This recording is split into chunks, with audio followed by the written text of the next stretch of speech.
My parents sent a group message. We're giving your trust fund to your sister. She has kids. You don't. I stared at my phone for 10 minutes. 28 years old, and my parents just cut me off via text message. Not even a phone call. The trust fund was supposed to be split between me and my sister Amy when we turned 30. $200,000 each. Money our grandpa left us from selling his auto shop.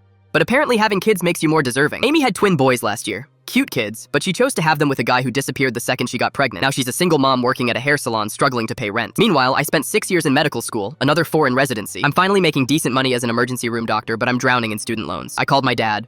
No answer. Called my mom. Straight to voicemail. Amy texted me privately. I'm sorry, I didn't ask for this. Sure you didn't. I drove to my parents' house that night. Dad answered the door looking guilty. We thought you'd understand. You're successful now. Amy needs help more than you do. Dad, I have $300,000 in student debt. I'm working 80-hour weeks just to make minimum payments. But you chose that path. Nobody forced you to become a doctor. I couldn't believe what I was hearing. I'd worked my whole life to make them proud. Graduated top of my class, got into medical school, saved lives for a living, and my reward was getting punished for being responsible. That weekend I was working a shift in the ER when this older guy came in. Heart attack. Pretty serious one. While I'm working on him, he keeps mumbling about his grandson. Keeps saying, tell Danny I'm sorry.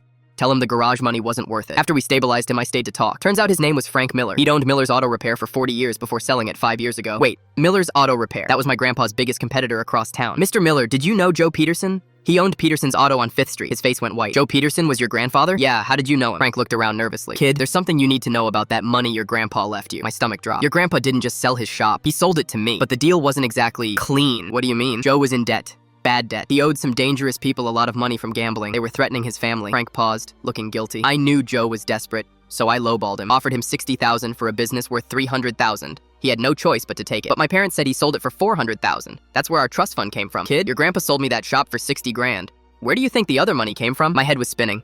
If grandpa only got $60,000, where did $400,000 come from? I drove straight to my parents' house, barged in without knocking. Where did grandpa's money really come from? Dad's face went pale. Mom started crying. We thought you'd never find out. Find out what? There was no trust fund from grandpa. We've been saving that money ourselves for 20 years. Your college fund, Amy's college fund. We sold our old house, downsized, worked extra jobs. But you told us it was inheritance. We wanted you kids to think grandpa took care of you. He felt terrible about losing the shop to gambling. We didn't want his mistakes to define how you remembered him. I sat down hard on their couch. So you and Mom saved $400,000 working double shifts and living in a smaller house? Dad nodded. We wanted both our kids to have a head start in life. And why are you giving it all to Amy now? Mom spoke up. Because we're not giving it all to Amy.